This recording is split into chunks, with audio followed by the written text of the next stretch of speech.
ஒரு வருடம் முழுவதும் ஆண்டவர் நம்மை கிருபையாய் கர்த்தர், ஆச்சரியமாய் கர்த்தர் நம்மை நடத்தினார்.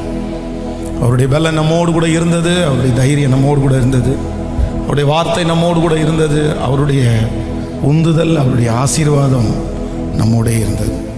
ஸோ இந்த ஃபஸ்ட்டு நாள், முதல் நாளில்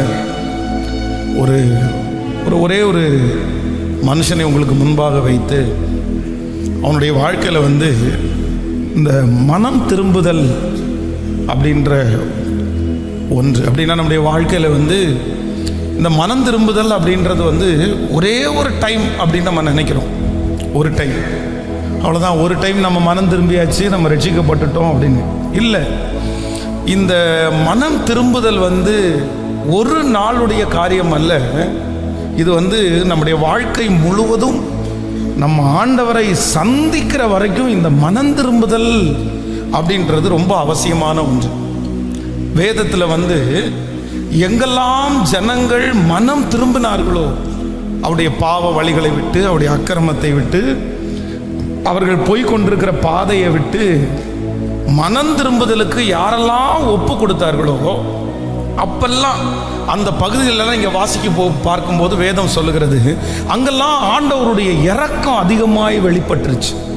அப்போது ஆண்டவருடைய இரக்கம் எங்கே வெளிப்படும் அப்படின்னு சொன்னால், எந்த இடத்திலே மனம் திரும்புதல் இருக்குதோ அந்த இடத்துல தான் ஆண்டவருடைய இரக்கம் வெளிப்படும். மனம் திரும்பாத பட்சத்திலே ஆண்டவர் நமக்கு எதுவுமே செய்ய முடியாது. ஸோ இந்த வருஷத்தினுடைய கடைசியில் நம்ம என்ன பண்ணணும் அப்படின்னு சொன்னால், மனம் திரும்புவதற்கு நம்ம ஒப்பு கொடுக்கணும். வேதம் சொல்கிறது, தன் பாவங்களை மறைக்கிறவன் வாழ்வடைய மாட்டான், அவற்றை அறிக்கை செய்து விட்டு விடுகிறவன் இரக்கம் பெறுவான். சிலர் மனம் திரும்புதலுக்கு ஒப்பு கொடுக்க மாட்டாங்க. அப்படின்னா அதை நியாயப்படுத்துவாங்க. நான் மட்டும்தான் தப்பு பண்ணுறேன்னா, அவங்க தப்பு பண்ணலையா, என்னுடைய சூழ்நிலை இப்படி என்னை தப்பு பண்ண வச்சிருச்சு, நான் எதுக்கு மனம் திரும்பணும், நான் மனம் திரும்ப வேண்டிய அவசியம் இல்லை, நான் என்ன பெரிய ஒரு பாவியா, அந்த மாதிரிலாம் ஒரு பெரிய பாவியெல்லாம் கிடையாது. இந்த மனம் திரும்புதலுக்கு ஒப்பு கொடுக்காத யாருமே ஆண்டவருடைய ஆசீர்வாதத்தை பெற்றுக்கொள்ளவே முடியாது. அப்போ யார் சொன்னாலும் கர்த்தருடைய வார்த்தைகள் வரும்போது, இந்த வருஷத்தினுடைய முடிவிலே நம்ம என்ன செய்யணும் அப்படின்னு சொன்னா, நான் போய்கொண்டிருக்கிற வழியை விட்டு மனம் திரும்புவதற்கு என்ன நான் ஒப்பு கொடுக்கணும். ஏலியின் பிள்ளைகளை குறித்து வேதம் சொல்லுகிறது, அவர்கள் பேலியாளின் மக்களாக இருந்தார்கள். அப்போது அவங்க அப்பா அந்த பிள்ளைகளை கூப்பிட்டு என்ன சொல்கிறார் அப்படின்னு சொன்னால், எப்பா மனம் திரும்புங்கப்பா, மனம் திரும்புங்கப்பா, உங்களுடைய பொல்லாத நடக்கைகளை மற்றவர்கள் சொல்லுறதுக்கு நான் கேள்விப்படுறேன். நீங்கள் நல்லவங்க இல்லையாமா, நீங்கள் இந்த மாதிரி தப்பு பண்ணுறீங்களாமா, நீங்கள் விட்டுருங்க, வேண்டாம், இது நல்லதில்லை. கர்த்தருக்கு விரோதமாய் ஒருவன் பாவம் செய்தால் அவர்களுக்காக நியாயம் தீர்க்கிறதற்கு யார் இருக்கா? மனுஷனுக்கு விரோதமாய் மனுஷன் பாவம் செய்தால் நியாயாதிபதிகள் அவனுக்காக வழக்காடுவார்கள். ஒருவன் கர்த்தருக்கு விரோதமாய் பாவம் செய்தால் அவர்களுக்காக வழக்காடுவார்கள் யார்? என் மக்களே, இப்படி பண்ணாதீங்க, இது வேண்டாம் அப்படின்னு ஏலி தன்னுடைய பிள்ளைகளை பார்த்து சொல்லுவார். வேண்டாம் அப்படின்னு சொன்னா, இந்த பிள்ளைகளுக்கு என்ன அப்படின்னு சொன்னா, மனம் திரும்புவதற்கு அவர்களுக்கு விருப்பமே இல்லை. இல்லை, நாங்கள் அப்படிதான் போவோம். என்ன அப்படி சொல்றீங்க? உங்களுக்கு வயசாச்சு, நீங்க கிழவை, நீங்க அமைதியாக ஒரு இடத்துல இருக்க வேண்டியதானே, நீங்க எதுக்கு கத்திட்டு உட்காந்துருக்கிறீங்க? உங்களுக்கு ஒன்றுமே தெரியாது, உங்களுக்கு படிப்பறிவே இல்லை, நீங்கள் எல்லாம் 10 வருஷத்துக்கு முன்னாடி இருக்கிறீங்க, நீங்கள் எல்லாம் 20 வருஷத்துக்கு முன்னாடி இருக்கிறீங்க, நீங்கள் எல்லாம் எங்களுக்கு எந்த ஆலோசனையும் சொல்ல வேண்டாம், எங்கள் வாழ்க்கையை நடத்திக்கிறதுக்கு எங்களுக்கு தெரியும், நான் எப்படி போகிறேன்னு எனக்கு தெரியும், இதெல்லாம் பண்ணாமல் ஒரு மனுஷன் இருக்க முடியுமா? இதெல்லாம் வாழ்க்கையில் சகஜமான ஒன்று, இதெல்லாம் எல்லாருமே நடக்கிறது தான், கடவுள் என்ன பெரிய கொடுமையாளரா? இப்படிப்பட்ட நிறைய கேள்விகளை மனதில் வச்சு இவங்க 2 பேரும் எதுக்கு ஒப்பு கொடுக்கலன்னா, ஓப்பினி பினகாசி என்கிற 2 பேரும் மனம் திரும்புதலுக்கு ஒப்பு கொடுக்கல. இப்ப என்ன ஆச்சு அப்படின்னா, ஆண்டவர் விட்டுட்டார். தன்னுடைய தகப்பன் சொல்லி சொல்லி பார்த்தார், விட்டுட்டார். இப்போ இவர்கள் மனம் திரும்பாத பட்சத்தில் வேதம் சொல்லுகிறது, இல்ல ஓப்பினி பினகாஸ் 2 பேரும் ஒரே நாள்ல சாவாங்கப்பா, 2 பேரும் ஒரே நாள்ல சாவாங்க.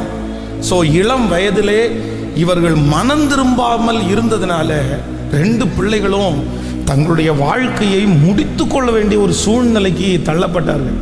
பிரதர், சிஸ்டர், யாருக்காக ஆண்டவர் பேசுறாருன்னு தெரியல, நீங்க எந்த வழியில போறீங்கன்னு தெரியல, ஏதாவது ஒரு வழியில சத்துரு உங்களை இழுத்து கொண்டு போகலாம். ஆனால் கர்த்தர் உங்களை மனம் திரும்புவதற்காக பல விஷயம் உங்கள்கிட்ட பேசிட்டே இருந்து நீங்கள் நிறைய பேர் எல்லாத்துக்குமே ஒப்பு கொடுக்கலாம். ஆனால் அந்த வழியை குறித்து நீங்கள் வந்து ஒருவேளை நீங்கள் நியாயப்படுத்தலாம்.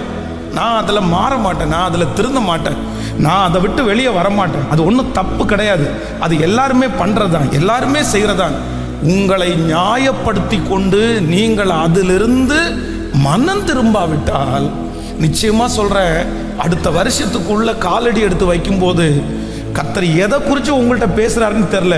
ஒருவேளை கோபமாக இருக்கலாம், அசுத்தமாக இருக்கலாம், ஒரு விபச்சார பாவமாக இருக்கலாம், இல்லைன்னா கள்ள காரியங்களாக இருக்கலாம், ஒரு திருட்டாக இருக்கலாம். ஆண்டவருக்கு பிரியமில்லாத எந்த காரியமாக இருந்தாலும் ஆண்டவருடைய இரக்கம் நமக்கு எப்போ கிடைக்கும் அப்படின்னு சொன்னால், நீங்கள் மனம் திரும்பும் போது தான் நமக்கு என்ன கிடைக்கும்னா கர்த்தரிடத்திலிருந்து இரக்கம் கிடைக்கும். இதற்கு வந்து பூசி முழுகிறதெல்லாம் ஒன்றுமே இல்லை. இதற்கு யாருமே சாயம் போட முடியாது. இதுக்கு யாருமே மனம் திரும்பாத ஒரு மனுஷனுக்கு வந்து ஜெபம் பண்ண முடியாது. ஒருவேளை அவர்கள் ஜெபம் பண்ணி காப்பாற்றுறேன், நான் ஜெபம் பண்ணி உன்னை காப்பாற்றுவேன், அவர்கள் ஜெபம் பண்ணி உங்களை காப்பாற்ற முடியாது. ஏலியினுடைய பிள்ளைகள் வேதம் சொல்லுகிறது தகப்பனார் ஆசாரியன் தான். ஆனால் ஆசாரியனாலே தன்னுடைய பிள்ளைகளை காப்பாற்ற முடியல. காரணம் என்னன்னா, அந்த பிள்ளைங்க மனம் திரும்பல. மனம் திரும்பாத ஒரு மனுஷனை யாருடைய ஜெபமும் காப்பாற்ற முடியாது, ஜெபம் பண்ணி காப்பாற்றிட முடியாது. அதனால் இன்றைக்கு இந்த ஃபர்ஸ்ட் டே உங்களுடைய பாவங்களை விட்டு நீங்கள் என்ன பண்ணுங்க அப்படின்னு சொன்னால், ஆண்டவரே நான் மனம் திரும்புகிறேன். இளைய குமாரன் தன் தகப்பனை விட்டு தூர தேசத்திற்கு போய் எல்லாவற்றையும் இழந்துட்டான். ஆனால் என்னைக்கு அவனுக்கு ஆறுதல் வந்துச்சு, என்னைக்கு அவன் இழந்து போனது திரும்ப வந்துச்சுன்னா, என்னைக்கு தான் மனம் திரும்புறதுக்கு ஒப்பு கொடுத்தானோ, ஐயோ நான் செஞ்சது தவறு, நான் இப்படி பண்ணியிருக்க கூடாது, அவங்க இப்படி செஞ்சாலும் நான் இப்படி பண்ணியிருக்க கூடாது, நான் எதுக்கு இப்படி பண்ணினேன். நான் நிறைய பேர் கிறிஸ்தவர்களாக இருக்கிறதுனால அல்ல, மனம் திரும்புறதுனால தான் உங்களுக்கு ரட்சிப்பு உண்டாகும். அம்மா கிறிஸ்தவர்களாக இருந்தவன ரட்சிப்பு உண்டாகாது, அப்பா கிறிஸ்தவங்களாக இருந்தவன ரட்சிப்பு வந்துடாது. 25 வருஷம் கண்டினியூவாக பைபிளை தூக்கிட்டு சர்ச்சுக்கு போகிறதுனால நமக்கு வந்து வெற்றி வந்துடாது.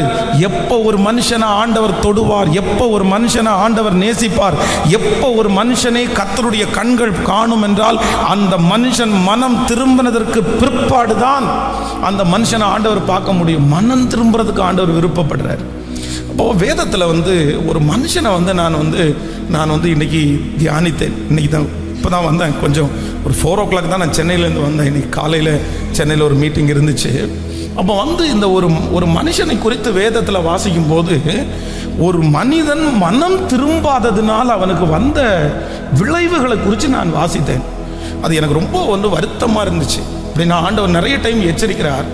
நம்ம இன்றைக்கி யாரை பார்க்க போகிறோம் அப்படின்னு சொன்னால், கர்த்தர் முதலிலே அபிஷேகம் பண்ணின சவுல் ராஜாவை குறித்து நம்ம வாசிக்க போகிறோம்.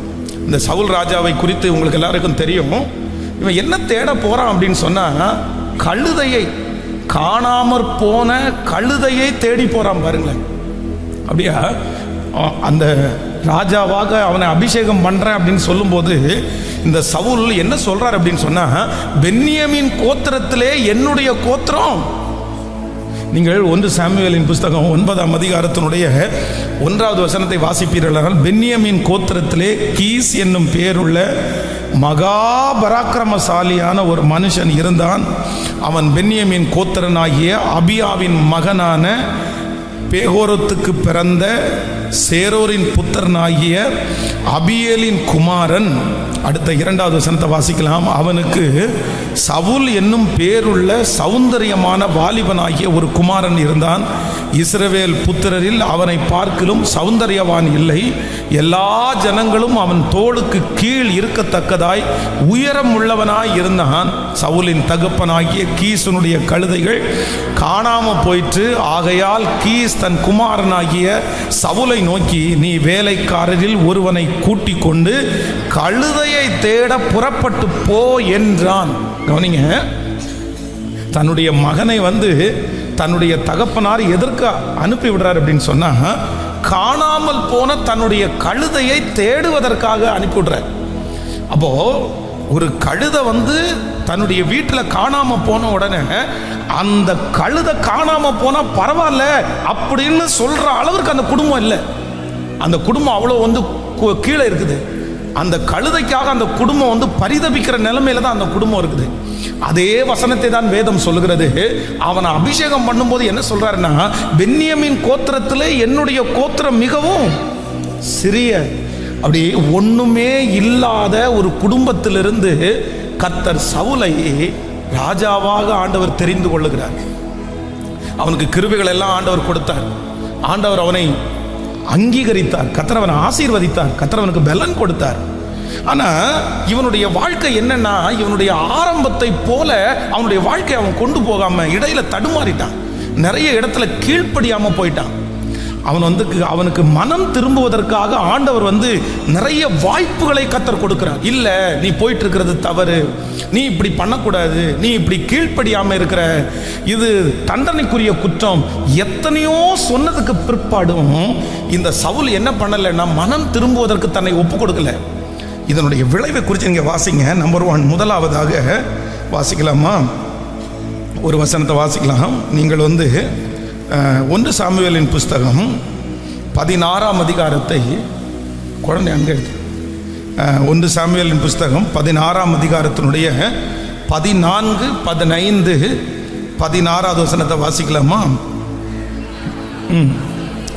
கர்த்தருடைய ஆவி சவுலை விட்டு நீங்கினார். கர்த்தரால் விடப்பட்ட ஒரு பொல்லாத ஆவி அவனை கலங்க பண்ணி கொண்டு இருந்தது.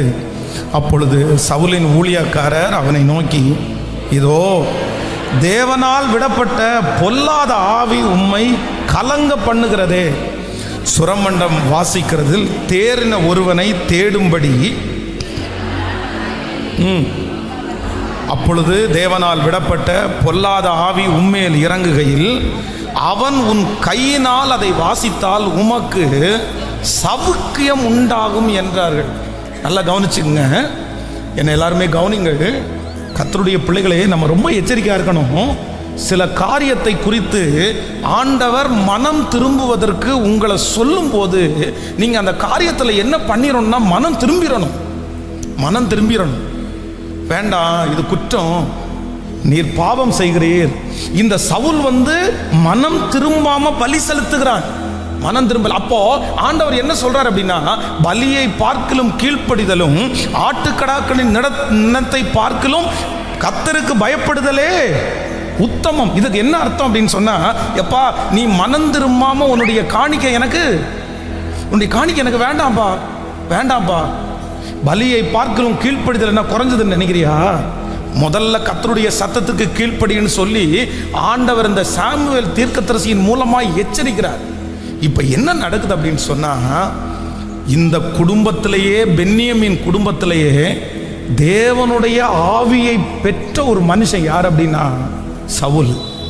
ஆனால் இவன் மனம் திரும்பாத பட்சத்திலே என்ன இங்க நடக்குது அப்படின்னு சொன்னா, அவனுக்குள்ளே இருந்த தேவ ஆவியானவர் அவனிலிருந்து எடுக்கப்பட்டு இப்ப அவனுக்குள்ள என்ன வருது அப்படின்னு சொன்னா, ஒரு பொல்லாத ஆவி அவனை கலங்க பண்ணுகிறது. நீங்க ரொம்ப ஜாக்கிரதையா இருக்கணும். நீங்க கர்த்தர் உங்களுக்கு சொல்லுகிற வார்த்தைக்கு நீங்க மனம் திரும்பாவிட்டா நமக்கு வருகிற முதல் ஆபத்து என்ன அப்படின்னு சொன்னா, கர்த்தர் நம்மை விட்டு என்ன பண்ணிடுவாராமோ சொல்லுங்க. ஆண்டவர் நம்மை விட்டு விலகிடுவார். ஆண்டவர் விலகினதற்கு பிற்பாடும் 25 வருஷம் இவன் ராஜாவா தான் இருந்தான். ஆண்டவர் இவனை விட்டு விலகினதுக்கு பிற்பாடும் இவன் யுத்தத்திற்கு போனான். ஆண்டவர் இவனை விட்டு விலகினதற்கு பிற்பாடும் இவன் பலி செலுத்துறதுக்கு போனான். ஆண்டவர் இவனை விட்டு விலகினதற்கு பிற்பாடு அவனுடைய ஊழியமோ அவனுடைய ராஜ்யபாரமோ போல. ஆனா என்ன அப்படின்னு சொன்னா, உள்ளுக்குள்ளே இருக்கிற ஒரு நிறைவு இருக்கு பாருங்களேன், அந்த நிறைவு அவனை விட்டு போயிருச்சு. இன்னைக்கு இந்த ஜெபத்தில் இருக்கிற ஆண்டவருடைய பிள்ளைகளே, ஆண்டவர் இல்லாம உங்களுக்கு கோடிக்கணக்கான சொத்து கிடைச்ச பிரயோஜனம் இல்லை. ஆண்டவர் இல்லாம உங்களுக்கு கார் கிடைச்ச பிரயோஜனம் இல்லை. ஆண்டவர் இல்லாம பதவி உயர்வு கிடைச்ச பிரயோஜனம் இல்லை. ஆண்டவர் இல்லாம கணவன், ஆண்டவர் இல்லாம மனைவி நம்முடைய வாழ்க்கையில கிடைச்சி எந்த பிரயோஜனம் இல்லை. ஒரு உண்மையான தேவனுடைய பிள்ளைக்கு மிக அவசியமானது யார் அப்படின்னு சொன்னா, நான் சாகிற வரைக்கும் நீங்க என்னை விட்டு என்ன பண்ணிடக்கூடாது அப்படின்னா சொல்லுங்க. நீங்க என்ன விட்டு போக கூடாதுப்பா, நீங்க என்ன விட்டு போக கூடாதுப்பா. எந்த நேரத்தில் ஆண்டவர் சவுலை விட்டு போனாரோ, சவுலை விட்டு போன அடுத்த நிமிஷத்துல பிசாசு அவனுக்குள்ள வர்றதுக்கு ரெடியா இருந்தான் பாருங்களேன், ஆயத்தமா இருந்தான் பாருங்களேன். அவ்வளவுதான். ஆவியானவர் எடுத்துக்கொண்டதுக்கு பிற்பாடு, ஆவியானவர் போனதுக்கு பிற்பாடு உங்களுடைய இருதயம் வெறுமையா இருக்குமானால், ஏற்கனவே போன பிசாசு உலகமெல்லாம் சுத்தி திரிஞ்சு அவருக்கு இளைப்பாறுதலுக்கு இடம் கிடைக்காம திரும்பி உங்களை வந்து செக் பண்ணும்போது உங்களுக்குள்ள ஆவியானவர் இல்லைன்னா, நான் ஒருத்தனா உட்கார்ந்தா இவன் துரத்திடுவான்னு சொல்லி 7 பிசாசை சேர்த்து கொண்டு வந்து உங்களுக்குள்ள உட்காருமாமா. ஏன் அப்படின்னா, சில நேரத்தில் சில மனுஷனுக்குள்ள பிசாசு உட்கார்ந்து சொகுசை பார்த்துட்டான் அப்படின்னு சொன்னா அதற்காக ஏங்குவானாம். நம்மளை கண்ட்ரோலில் வச்சு நம்மை ஆட்டி படைச்சு அவனுடைய ராஜ்யத்தை இந்த உலகத்தில் ஸ்தாபிக்கிறதுக்கு பிசாசு நம் ஆண்டவருடைய பேரை கெடுக்கிறதுக்கு நம்மளை பயன்படுத்துவான். நம்ம ரட்சிக்கப்படும் போது, நம்ம ஆண்டவருடைய தொடுதலுக்குள்ள உள்ளாகும் போது, ஆவியானவருடைய நிறைவு உங்களுக்குள்ள வரும்போது பிசாசு வெளியே போயிடும். ஆனா போன பிசாசு சும்மா இருக்காதாமா, அதுக்கு எங்கேயுமே இளைப்பாறுதல் இல்லை அப்படின்னா திரும்ப யாரை தேடும் அப்படின்னு சொன்னா உங்களை தேடுமாமா. இவன் இருக்கானா ஆண்டவருக்குள்ள? இவனுக்குள்ள ஆண்டவர் இருக்காரா? ஆண்டவர் இருக்காரா? நீங்க கர்த்தர் ஏதோ ஒன்றை சொல்லும் போது நீங்க மனம் திரும்பல அப்படின்னு சொன்னா கர்த்தர் எச்சரிச்சுட்டே இருப்பாரு, சொல்லிட்டே இருப்பாரு.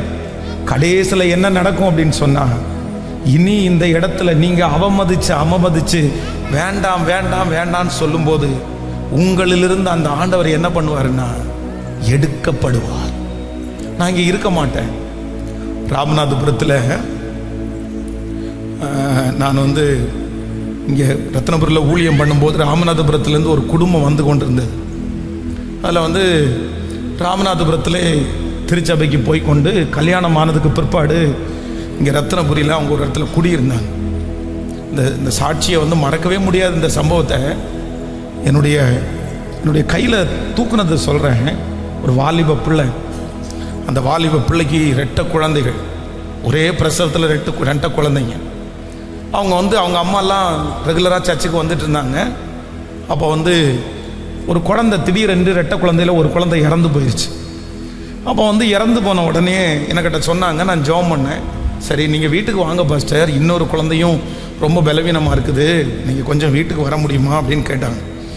சரி அப்படின்னு சொல்லிட்டு, சரி இந்த குழந்தையாவது எப்படியாவது ஆண்டவர் கொடுக்க மாட்டாரா, அதை எப்படியாவது காப்பாற்றிடணும், ஜெபம் பண்ணணும் அப்படின்னு சொல்லி அந்த வீட்டுக்கு போய் அந்த குழந்தைய வாங்கினா, அந்த குழந்தைய என்ன பண்ணாங்கன்னா ஒரு பெட்ஷீட்டை போட்டு அதுக்கு மேலே ஒரு இலை, வாழை இலையை போட்டு அந்த குழந்தைய அந்த வாழை இலைக்கு மேலே போட்டு என் கையில் கொடுத்தாங்க. எனக்கு விகற்பமாக இருந்துச்சு. என்ன அப்படின்னு சொன்னால், பொதுவாக உடம்புல தீ காயம் பட்டவர்களை வந்து வாழை இலையில் படுக்க வைக்கிறது அப்படி நம்ம பார்த்துருக்குறோம்.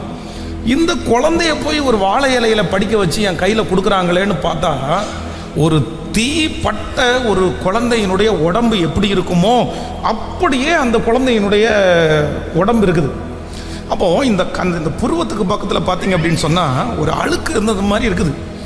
உடனே நான் வந்து ஒரு கையில் அந்த குழந்தைய இப்படியே வச்சுட்டு, சரி அதனுடைய நெற்றியில் இருக்கிற அந்த அழுக்காக இருக்கலாம் அப்படின்னு சொல்லி தொட போகும்போது அந்த பாட்டி, அந்த குழந்தையினுடைய பாட்டி அங்கேருந்து கத்தி, பாஸ்டர் தொட்டுறாதீங்க அப்படின்னா.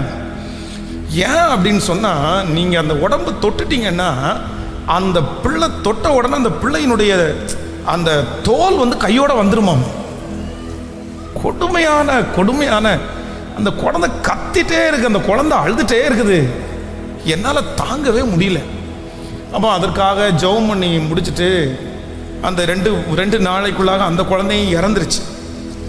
அப்போது அந்த வாலிப தங்கச்சி வந்து சர்ச்சில் வந்தாங்க.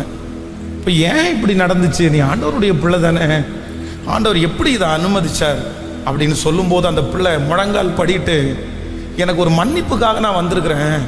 நான் வந்து இதே கோயம்புத்தூரில் ஒரு திருச்சபையில் நான் வந்து ஒரு யூத் லீடராக நான் இருந்தேன். என் கையில் பாஸ்டர் எல்லா பொறுப்பையும் கொடுத்துருந்தாரு. அப்போ நான் வந்து உலகத்தில் இருக்கிற ஒரு மதத்தில் இருக்கிற ஒரு பையனை நான் காதலித்தேன். நான் வந்து எத்தனையோ பேர் சொன்னாங்க, என்னுடைய பாஸ்டர் சொன்னார், எங்கள் அம்மா அப்பா சொன்னாங்க, நீ அவசரப்படாத, நீ எல்லாம் பண்ணாத. நான் எல்லாரிடத்துலையும் நான் மாற்ற முடியாதா? நான் ரட்சிக்கப்பட வைக்க மாட்டேனா? நான் அவங்க எல்லாரையுமே எதிர்த்து சண்டை போட்டு நம்ம கடவுள் மட்டும்தான் கடவுளா, எல்லாமே கடவுள் தான் அப்படின்னு சொல்லி ஆண்டவரையே தூசிச்சு கோயம்புத்தூரில் இருக்கிற ஒரு விக்கிரக கோயிலுடைய பேரை சொல்லி அந்த இடத்துல நானும் அந்த பையனும் போய் மலைக்கு போய் ஒரு மஞ்சக்கயிறை எடுத்துகிட்டு போய் அந்த விக்கிரகத்துக்கு முன்னாடி நான் தாலி கட்டினேன். என்ன அவன் தாலி கட்டும்போது நல்லா தான் இருந்துச்சு. அந்த நிமிஷத்தில் ஏதோ அந்த இடத்துல என்னுடைய உடம்பு குளிர்றது மாதிரி தெரிஞ்சிருச்சு. எனக்கு ரொம்ப குளிர் இருந்துச்சு. எனக்கு ஏன்டா இப்படி குளிருது அப்படின்னு நினச்சேன். ஆனால் பைக்கில் வரும்போது அவனே கட்டி பிடிச்சி தான் வந்தேன். ரொம்ப குளிர், காய்ச்சலாக இருந்துச்சு. ஆனால் நான் ஒன்று உணர்ந்தேன். அன்னைக்கு அந்த விக்கிரகத்துக்கு முன்னாடி போய் நிற்கும்போது எனக்குள்ளே இருக்கிற பரிசுத்த ஆவியானவர் எடுக்கப்பட்டு எனக்குள்ளே வேற ஏதோ ஒரு ஆவி உள்ளே பூந்தது மாதிரி நான் ஃபீல் பண்ணேன். அன்னையிலிருந்து நான் நல்லா இல்லை, நான் சந்தோஷமாக இல்லை, நான் வெற்றியாக இல்லை. எனக்கு ஒன்று மட்டும், எனக்கு இறந்து போன குழந்தை கூட எனக்கு வேண்டாம். எனக்கு யார் வேணும் அப்படின்னு சொன்னால் எனக்கு இயேசு திரும்ப வேணும். எனக்கு அவர் எனக்குள்ள வேணும். எனக்கு அதுக்காக ஜெபம் பண்ணுங்கன்னு அந்த பிள்ளை கத்துன அந்த கதறல் இன்றைக்கு வரைக்கும் என் காதில் கேட்குது. இன்றைக்கு இந்த சத்தத்தை கேட்கிற ஆண்டவருடைய பிள்ளைய எல்லாத்தையும் நீங்கள் மறைச்சிருக்கலாம். ஆண்டவர் உங்களை பத்திரப்படுத்தி இருக்கலாம். உங்களை எல்லாருமே நம்பலாம். உங்களை எல்லாருமே நல்லவங்கன்னு சொல்லலாம்.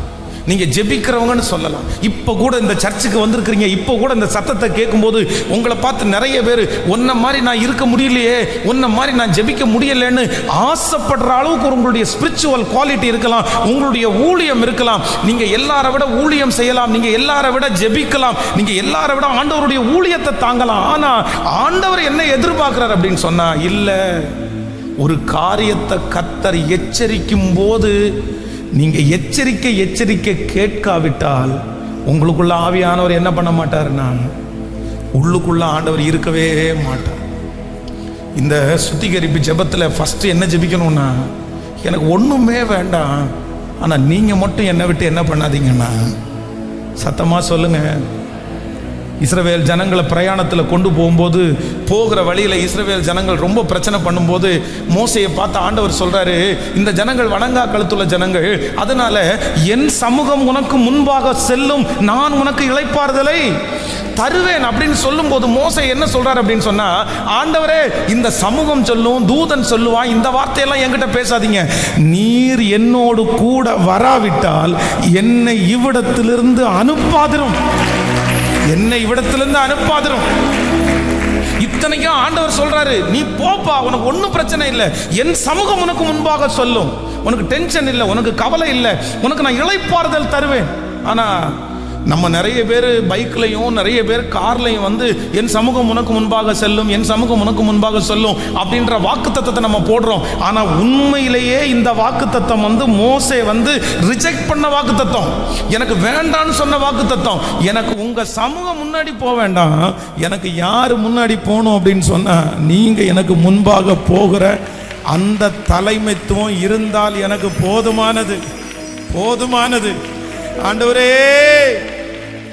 நீங்க இல்லாத உயர்வு எங்களுக்கு வேணாம்ப்பா, நீங்க இல்லாத ஆசீர்வாதம் எங்களுக்கு வேணாம் ஆண்டவரே, நீங்க இல்லாத புகழ்ச்சி எங்களுக்கு வேண்டாம் ஆண்டவரே, நீங்க இல்லாத தலைமைத்துவம் எங்களுக்கு வேண்டாம் ஆண்டவரே, நீங்க இல்லாத வாழ்க்கை எனக்கு வேண்டாம் ஆண்டவரே. கையை உயர்த்தி ஒவ்வொருத்தரும் சொல்லுங்க, ஆண்டவரே நீங்களே இல்லாத அந்த ஆசீர்வாதம் எனக்கு எதுக்கு, நீங்க இல்லாத அந்த பையன் எனக்கு எதுக்கு, நீங்க இல்லாத பொண்ணு எனக்கு எதுக்கு, நீங்க இல்லாத அந்த பணம் எனக்கு எதுக்கு, நீங்க இல்லாத அந்த வீடு எனக்கு எதுக்கு, எனக்கு வேண்டாம் ஆண்டவரே. ஒரு புது வருஷத்துக்குள்ள என்னை கையை பிடிச்சு நீங்க கொண்டு போறதுக்கு முன்னாடி என் கூட நீங்க இருக்கிறீங்கன்றத நிரூபிச்சிட்டீங்கன்னா போதும். உங்களை துக்கப்படுத்துறது மாதிரி ஏதாவது இருக்கும்னா என்ன மன்னிச்சிருங்க ஆண்டவரே. நீங்க எனக்கு வேணும், நீங்க எனக்கு வேணும், நீங்க எனக்கு வேணும், நீங்க எனக்கு வேணும். கையை உயர்த்தி எல்லாரும் கேட்கலாம், நீங்க எனக்கு வேணும் ஆண்டவரே, நீங்க எனக்கு வேணும் ஆண்டவரே. பிரதர் மனம் திரும்பி இருங்க, பிரதர் சிஸ்டர் மனம் திரும்பி இருங்க, சிஸ்டர் வாலிப தம்பி மனம் திரும்பிரு, வாலிப தங்கச்சி மனம் திரும்பிரு. எத்தனையோ பேர் இருந்த போதிலும் இந்த சத்தத்தை கத்தர் ஒன்ன கேட்க பண்ணுறாரு அப்படின்னா உன் மேல ஆண்டவருக்கு ஒரு பெரிய பாசம் இருக்குது. நீ செஞ்சிட்டு இருக்கிற அந்த பாவத்திலிருந்து மனம் திரும்பு, அந்த அக்கிரமத்திலிருந்து மனம் திரும்பு, அந்த கீழ்ப்படியாமையிலிருந்து மனம் திரும்பு. அந்த காரியம் வேண்டாம். அந்த காரியத்தை குறித்து கத்தர் எச்சரிச்சுட்டே இருக்காரு. இது உனக்கு நல்லதில்லை. அதை எச்சரிச்சு எச்சரிச்சு ஆண்டவர் உன்னை விட்டு போகிறதுக்கு முன்னாடி, ஏசப்பா நீங்க என்னை விட்டு போக வேண்டாம், நான் இந்த விஷயத்தை விட்டுறேன் ஆண்டவரே. நன்றி ஆண்டவரே, நன்றி நன்றி நன்றியப்பா, நன்றி நன்றி. நீங்க இல்லாம என்னால வாழ முடியாதேப்பா. நீங்க இல்லாம என்னால எப்படிப்பா வாழ முடியும்? இந்த சுத்திகரிப்பு ஜெபத்துல இந்த பிரசங்கத்தை கேட்டு கேட்டு கேட்டு அப்படியே ஜெபிச்சுட்டே இருக்கும்போது கர்த்தருடைய மகிமை ஒவ்வொருத்தரையும் தொட்டுட்டே இருக்குது. சொல்லுங்க, ஒவ்வொருத்தருக்கும் சொல்லுங்க, இந்த உலகத்துல நீங்க இல்லாத எதுவுமே எனக்கு வேண்டாம்ப்பான்னு நீங்க சத்தமா சொல்லுங்க. நீங்க கூட இருந்தா அது எனக்கு போதும் ஆண்டவரே. எஸ், ஹல்லேலூயா ஹல்லேலூயா ஹல்லேலூயா. எனக்கு நீங்க தான் ஆண்டவரே முக்கியம். எனக்கு நீங்க தான் ஆண்டவரே வேணும். என் கூட வாங்க ஆண்டவரே. ஒருவேளை என்னை விட்டு தூரத்துல நீங்க நிப்பீங்கன்னா இப்ப நான் உங்களை ஆசையா கூப்பிடுறேன், மறுபடியும் எனக்குள்ள வாங்க ராஜா. உங்களுக்குன்னு ஒரு இடம் என்னுடைய இருதயத்துல இருக்கு ராஜா. என்னை விட்டு மட்டும் போகாதீங்க ஆண்டவரே. நன்றி நன்றி நன்றி நன்றி. நீங்க தான் எனக்கு எல்லாம், நீங்க தான் எனக்கு எல்லாம். சொல்லுவோம், நீங்க தான் எனக்கு எல்லாம், நீங்க தான் எனக்கு எல்லாம். நீங்க எல்லாம் என்னால் வாழவே முடியாது. உங்க நினைவில்லாமல் ஒரு நொடி கூட இருக்கவே முடியாது. என்னால் இருக்கவே முடியாது. சொல்லுங்க எல்லாரும், நீங்க எல்லாம் என்னால் வாழவே முடியாது. உங்க நினைவில்லாமல் ஒரு நொடி கூட இருக்கவே முடியாது. என்னால இருக்கு. கைய மேல உயர்த்தி நீங்க தான். எஸ், சத்தமா எஸ் அப்பா, எனக்கு வேணும் ஆண்டவரே.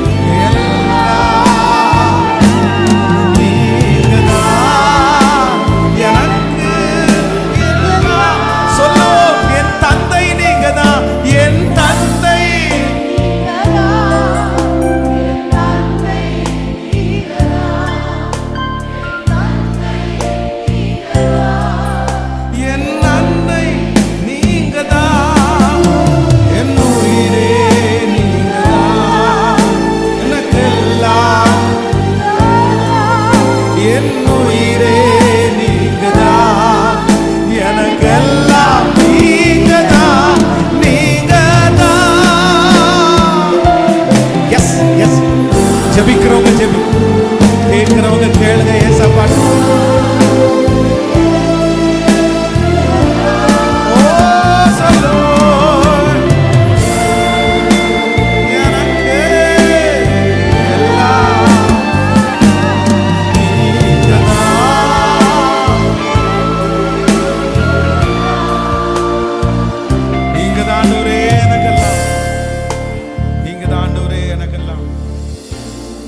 ஆண்டவருடைய பிள்ளைகளே, சில விஷயங்களை இந்த உலகத்துல நம்மள சில நேரத்துல இயேசு இல்லாம ஏதாவது நம்முடைய கையில கொடுக்கணும்னு சத்ரு துடியாய் துடிப்பான்.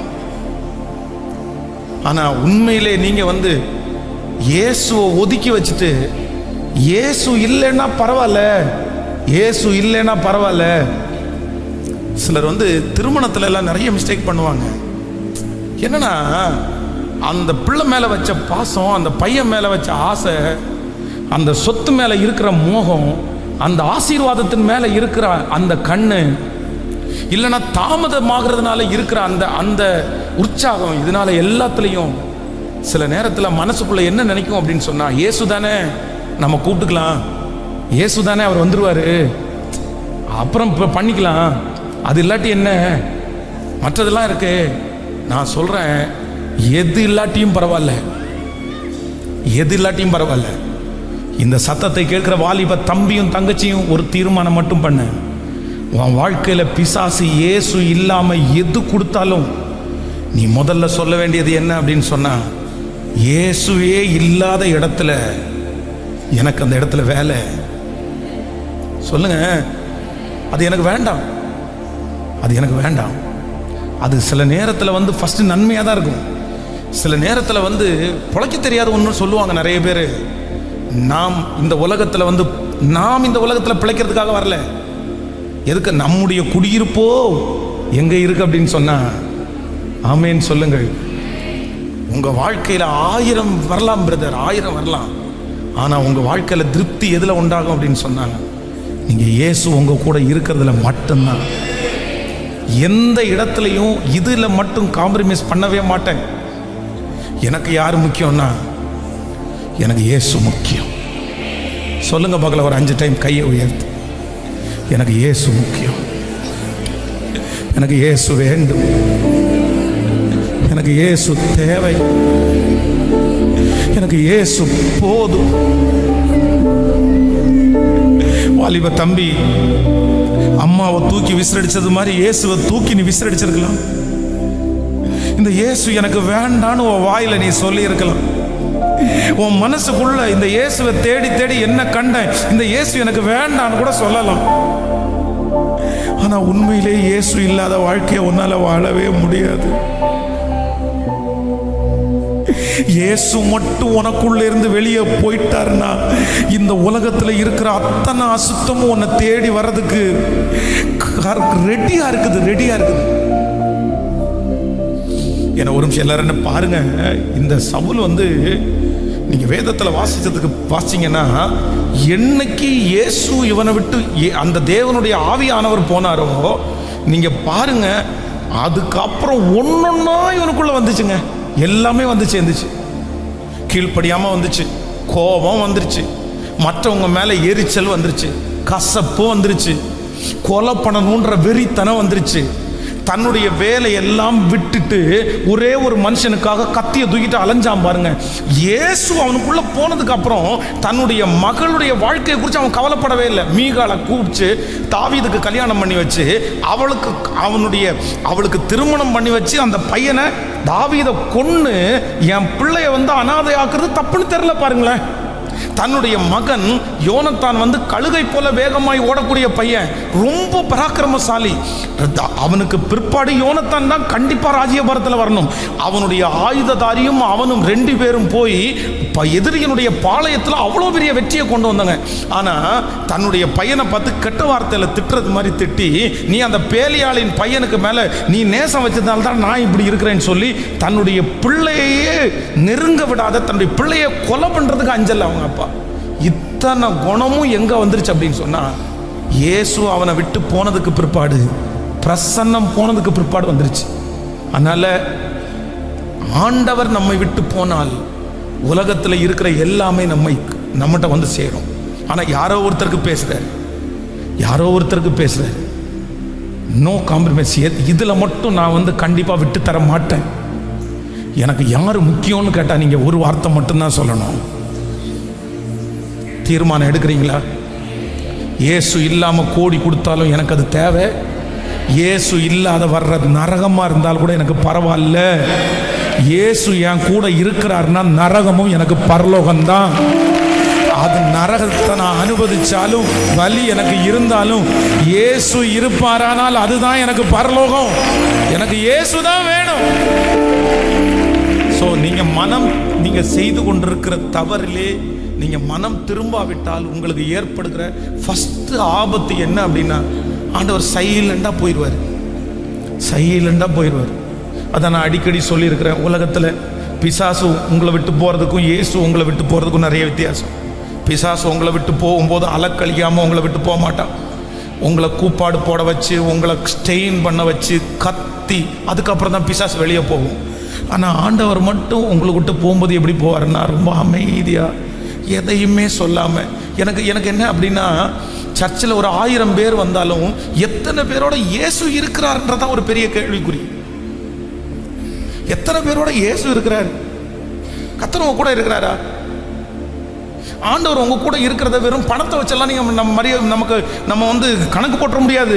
என்கிட்ட நிறைய பணம் இருக்குது, இயேசு என் கூட இருக்காருன்னு சொல்லிட முடியாது. நான் எனக்கு நிறைய சொத்து கிடைச்சிருச்சு, எனக்கு இயேசு என் கூட இருக்கிறான்னு சொல்ல முடியாது. எனக்கு பதவி உயர்வு கிடைக்குது, என் கூட இயேசு இருக்காருன்னு சொல்ல முடியாது. உலகத்தில் இருக்கிற பணக்காரங்க நிறைய பேர்ட்ட இயேசு இல்லை. உலகத்தில் இருக்கிற நிறைய அரசியல் தலைவர்கள்ட்ட இயேசு இல்லை. உலகத்தில் இருக்கிற பெரிய படிப்பாளர்களிடத்துல இயேசு இல்லை. இயேசு இருக்கிறதற்கும் அந்த ஆசீர்வாதத்திற்கும் சம்பந்தமே அது இயேசு இல்லாதவனுக்கும் கிடைக்கும்.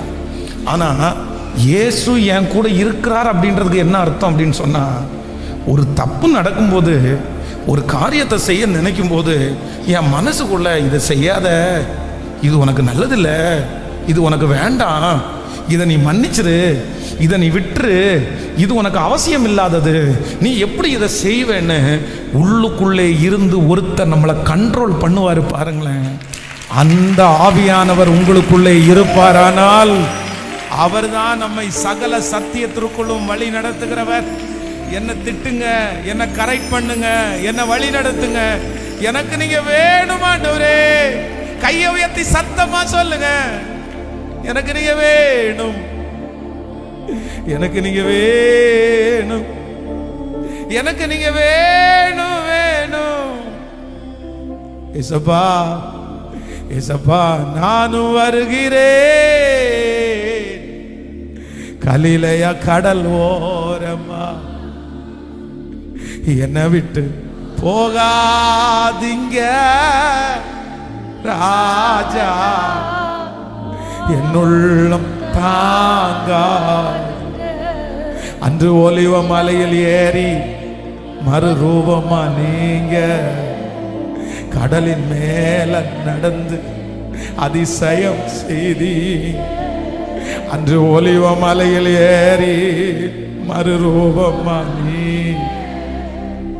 கடலின் மேல நடந்து அதிசயம் செய்தி. ஏசப்பா, நானும் வருகிறேன், கலிலைய கடல். கையை உயர்த்தி எல்லாரும் என்னை விட்டு போகாதீங்க, என்னை விட்டு போகாதீங்க ராஜா, ராஜா, ராஜா, என்னுள் தாங்கா. இந்த சுத்திகரிப்பு ஜெபம் எதற்காக அப்படின்னு சொன்னா, ஆண்டவரே நான் மனம் திரும்புறேன், நான் விட்டுறேன், அதுவா இதுவா, அது வேணுமா இது வேணுமா, நீங்க அதை விட்டு மனம் திரும்ப போறீங்களா இல்ல இயேசு உங்களுக்கு வேணுமா? சொல்லிட்டே இருப்பாரு, சொல்லிட்டே இருப்பாரு. அப்படியே ஆவியானவர் சொல்றது கொஞ்சம் கொஞ்சமா அப்படியே குறைஞ்சிடும், அப்படியே அதுக்கப்புறம் நிரூபிக்க ஆரம்பிச்சிடும். அதுக்கப்புறம் அது தப்பா நமக்கு தெரியவே தெரியாது. அதனால அதுவா இதுவா அப்படின்னு உங்க மனசாட்சி சொல்லும்போது நீங்க என்ன பண்ணணும் அப்படின்னு சொன்னா, நீங்க நினைக்கிறது மாதிரி பாவத்தை விடுறேன்னு சொன்னோன்னா விட்டுற முடியாது.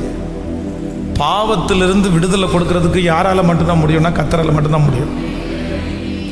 நீங்க இதை செய்ய மாட்டேன் செய்ய மாட்டேன் செய்ய மாட்டேன் அப்படின்னா 1000 டைம் சொல்றதுனாலையோ, இல்லை ஃபோனை ஒழிச்சு வைக்கிறதுனாலையோ, இல்லை நெட்டுக்கு ரீசார்ஜ் பண்ணாமல் இருக்கிறதுனாலையோ, இல்லைன்னா அந்த தெரு பக்கமாக போகாமல் இருக்கிறதுனாலையோ பாவத்திலேருந்து வெளியே வர முடியாது, வெளியே வர முடியாது. அதுக்கு யாரு தான் உதவி செய்யணும் அப்படின்னு சொன்னால், ஒரு மனுஷன் தப்பிலிருந்து மனம் திரும்பணும்னா அது ஆண்டவர் ஹெல்ப் பண்ணால் மட்டும்தான் முடியும். நம்புறீங்களா எல்லாருமே? தான் ஒருத்தரை குறித்து ஒருத்தர் சொல்லும்போது சொன்னார், சிகரெட் அடிப்பாராமா. இந்த சிகரெட்டை அவர் விடணும் அப்படின்றதுக்காக தன்னுடைய மனைவிட்ட எல்லாத்தையும் கொடுத்து, இதை பாருமா காசை ஒழிச்சு வச்சுக்கோ, எந்த காசையும் வச்சுக்காத, ஏடிஎம் கார்டை ஒழிச்சு வச்சுக்கோ, என் கையில் காசு இருந்தால் மட்டும்தானே நான் சிகரெட் அடிப்பேன், அதனால எனக்கு காசை என் கண்ணிலே காமிக்காத, எனக்கு எப்படியாவது இந்த சிகரெட் அடிக்க பழக்கத்துலேருந்து எனக்கு வெளியே வரணும்னு சொல்லி தன்னுடைய மனைவி கையில் மொத்தத்தையும் கொடுத்துட்டாரம்மா. மொத்தத்தையும் கொடுத்துட்டாரு. ஆனால் இவருக்கு நைட்டு படுத்துருக்கும் போது சிகரெட் அடிக்கணும்னு தோணுது. இவர் சிகரெட் அடிக்கணும். இப்போ பணத்தை எடுக்கவே முடியாது, எங்க வச்சிருக்காங்கன்னு தெரியல, அந்த மாதிரி ஒளிச்சு வச்சுட்டாங்க. பணத்தை எடுக்க முடியல. என்ன பண்ணியிருக்காருன்னா, யாருக்குமே தெரியாம வீட்டில் அப்படியே வீட்டில் இருந்து முழங்காலே நடந்து போய் நின்றுட்டு போனால் கண்டுபிடிச்சிருவாங்கன்னு சொல்லி முழங்காலே நடந்து போய் அவருடைய தெரு ஓரத்தில் சிகரெட் குடிச்சிட்டு துண்டு துண்டா போட்டிருப்பாங்கல்ல, அந்த சிகரெட் துண்டை எடுத்து குடிச்சிட்டு இருந்தார். அப்போ பாவத்திலிருந்து ஒரு மனிதன் வெளியே வருவதற்கு காசை ஒளிச்சு வைக்கிறதுனாலயோ கையையும் காலையும் கட்டி போடுறதுனாலயோ அல்ல. யார் உதவி செய்யணும் தெரியுமா? சிம்சோனுக்கு தெளிவாளருடைய மடியில் படுத்து கிடக்கணும்னு ஆசையா? ஏன்னா வெளியே வர முடியாதுன்னு நினச்சானா? அது அவனை ட்ரை பண்ணாமல் இருந்திருப்பானா நினைக்கிறீங்க? அந்த இவ்வளோ இப்படி பண்ணுற நம்ம வெளியே வரணும், எத்தனையோ முயற்சி எடுத்திருக்கலாம். ஆனால் சிம்சோன் செய்த ஒரு மிகப்பெரிய தவறு என்ன அப்படின்னா, இந்த குழியிலிருந்து என்னை தூக்கி எடுத்து தான் ஆகணும் ஆண்டவரே, உங்கள் ஹெல்ப் எனக்கு தேவை. உலகத்தில் வந்த எந்த மனுஷனையும் பிரகாசிப்பிக்கிற ஒளி நீர் தான். உங்கள் ரத்தத்தினால தான் பாவ மன்னிப்பு உண்டு, உங்களால் தான் பாவத்திற்கு மீட்பு உண்டு. என்ன பாவத்திலிருந்து வெளியே எடுக்கக்கூடிய பலன் என் இயேசு ஒருவர் மட்டும்தான் அப்படின்னு அவன் நினைச்சு கத்திடத்துல போய் நிக்கல பாருங்க. அதனால வாலிப தம்பிங்க தங்கச்சிங்க பெரியவங்க எல்லாம் தப்பு பண்ணாம இருக்கணும்னு நினைச்சா நீ உன்னை கண்ட்ரோல் பண்றதுனால மட்டும் இல்லப்பா, யார்கிட்ட ஹெல்ப் கேட்கணும் அப்படின்னு சொன்ன ஆண்டவரோடையே எனக்கு உதவி செய்யுங்க. வாக்கு கடங்காத பெருமூச்சுகளோடு நமக்காக உதவி செய்ய, என்னை காப்பாற்றும், என்னை தூக்கி எடும், என்னை அங்கீகரியும், என்னை விடுதலையாக்கும், எனக்கு உதவி செய்யும்னு கேளுங்க. அவர் நமக்கு உதவி செய்கிறதுக்கு வல்லவராக இருக்கிறார். ஸோ நம்பர் 1, முதலாவதாக நம்ம மனம் திரும்பாவிட்டால் நம்ம சந்திக்கிற முதல் விளைவு என்ன அப்படின்னா, இயேசு நம்மை விட்டு போய்விடுவார். அப்போ நம்ம என்ன பண்ணணும் சொல்லுங்க எல்லாருமே? மனம் நம்ம இரண்டாவதாக ஒரு காரியத்தை கூட வாசித்து உங்கள் எல்லாருக்கும் நான் ஜெபிக்கிறேன். கொஞ்சம் டைம் ஆச்சு, நான் ஜெபிக்கிறேன். வாசிக்கலாம். நீங்கள் 1 சாமுவேலின் புஸ்தகம் 28ஆம் அதிகாரத்தில் 15வது வசனத்தை வாசிக்கலாமா? 1 சாமுவேலின் புஸ்தகம் 28வது அதிகாரத்தினுடைய 15வது வசனம். சாமுவேல் சவுலை நோக்கி, நீ என்னை எழும்பி வரப்பண்ணி என்னை கலைத்தது என்ன என்று கேட்டார். அதற்கு சவுல், நான் மிகவும் நெருக்கப்பட்டிருக்கிறேன், பெலிஸ்தீர் எனக்கு விரோதமாய் யுத்தம் பண்ணுகிறார்கள், தேவனும் என்னை கைவிட்டார், அவர் தீர்க்கதரிசிகளினாலாவது சொப்பனங்களிலானாவது எனக்கு மறு உத்தரவு அருளுகிறது இல்லை. ஆகையால் நான் செய்ய வேண்டியதை நீர் எனக்கு அறிவிக்கும்படி உம்மை அழைப்பித்தேன் என்றார். கவனிங்க, இந்த இடத்துல சவுல் தன்னுடைய வாழ்க்கையினுடைய எட்ஜுக்கு வந்துட்டான். அவனுடைய சாப்டர் முடிய போகிறது, கடைசி நிமிடத்துக்கு வந்துட்டான். இப்போ என்ன அப்படின்னு சொன்னா, அவனுக்கு விரோதமாக இருக்கிற யுத்தம் மும்முரமா இருக்குது. இவனுக்கோ ஒரே கலக்கமா இருக்குது, நம்ம இதில் தோத்துருவோமா ஜெயிச்சிருவோமா? ஏன் அப்படின்னு சொன்னால், இதில் தோத்து போயிட்டான் அப்படின்னு சொன்னால் அவனையும் கொன்றுவாங்க, அவனுடைய பிள்ளையும் கொன்றுவாங்க, எல்லாமே அப்படியே கொலாப்ஸ் ஆயிரும். என்னமோ இவனுடைய மனசுக்குள்ள நம்ம தோத்துருவோம் போல தோணுது அப்படின்னு சொல்லி இவனுடைய இருதயம் அங்கலாய்க்குது. எதுக்கு அங்கலாய்க்குது அப்படின்னா, வேற எதுக்குமே அவனுடைய இருதயம் அங்கலாய்க்கல. ஒன்றுக்கு எனக்கு என்ன பண்ணணும்னு தெரியல, எனக்கு சொல்றதற்கு யாருமே இல்லை. எனக்கு சொப்பனத்திலேயாவது இல்லை மனுஷன் மூலமாவது ஏதாவது ஒன்று மூலமா நான் என்ன செய்யணும், இந்த யுத்தத்தினுடைய முடிவு என்ன, நான் ஜெயிச்சிருவேனா தோத்துருவேனா, இந்த மாதிரி ஒரு வார்த்தை மட்டும் என் காதில் கேட்டால் நல்லா இருக்கும்னு நினைக்கிறேன். ஆனால் எனக்கு வார்த்தை வராததுனால எனக்கு வேற வழியே தெரியல.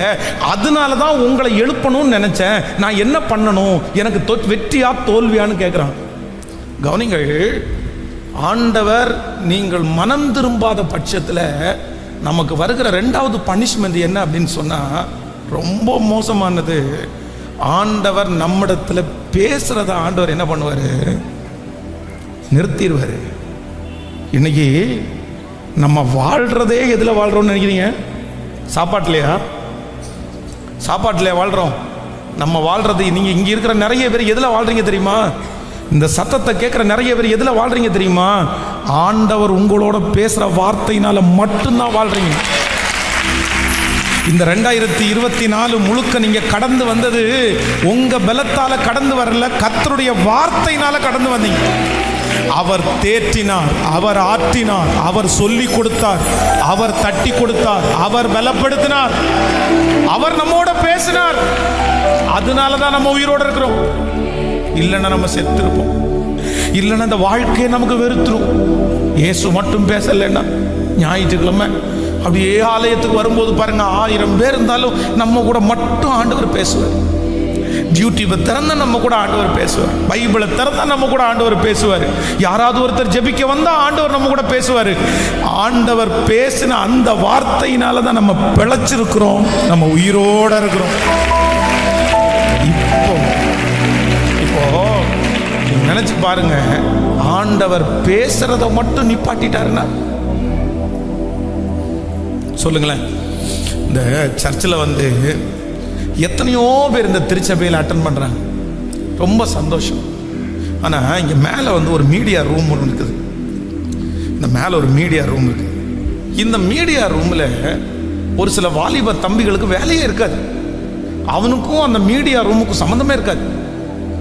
அவன் அந்த மீடியா ரூமில் ஒன்றுமே பண்ண போகிறதில்ல. ஆனால் என்ன பண்ணுவான் தெரியுமா? இங்கே பிரசங்கம் பண்ணிட்டு இருக்கும்போது இங்கே முன்னாடி இருக்கிற நிறைய பேர் அந்த பிரசங்கத்தை கேட்டு அழுவாங்க. அந்த அந்த பிரசங்கத்தை கேட்டு ஒரு வாலிப தம்பி வந்து, ஓ ஏசப்பா அப்படின்னு அழுவான். எனக்கு வேணும், நீ எனக்கு தேவை அப்படின்னு அழுவான். நிறைய பேர் அழுவாங்க, நிறைய பேர் கர்த்தர் கூட பேசுறாரு, நிறைய பேர் கை தட்டுவாங்க, நிறைய பேர்.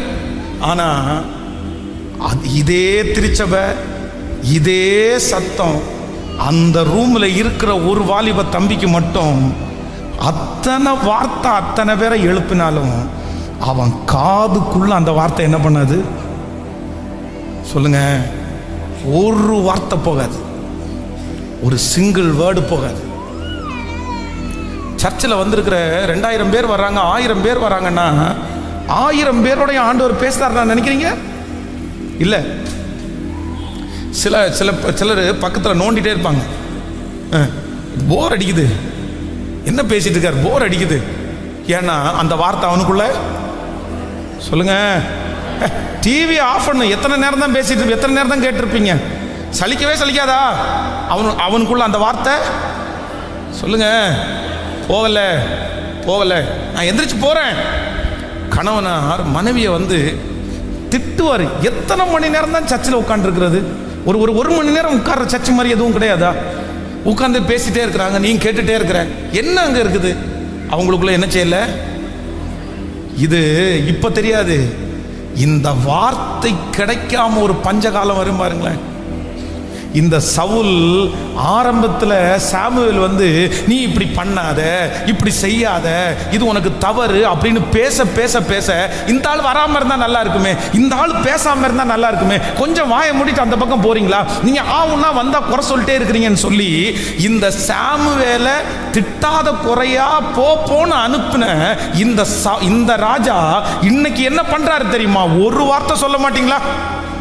எனக்கு கர்த்தருடைய சத்தத்தை கேட்கறதுக்கு ஆசையா இருக்குது, ஆண்டவர் என்ன பேசுவார்னு கேட்கறதுக்கு ஆசையா இருக்கு. ஆனா என்னுடைய காதுக்கு ஆண்டவருடைய வார்த்தை என்ன பண்ணலன்னா, மகனே மகளே, உன் வாழ்க்கையில கர்த்தர் எதை மட்டும் நிறுத்திடக்கூடாதுன்னா, என்கிட்ட பேசுறத மட்டும் என்ன பண்ணாதீங்க.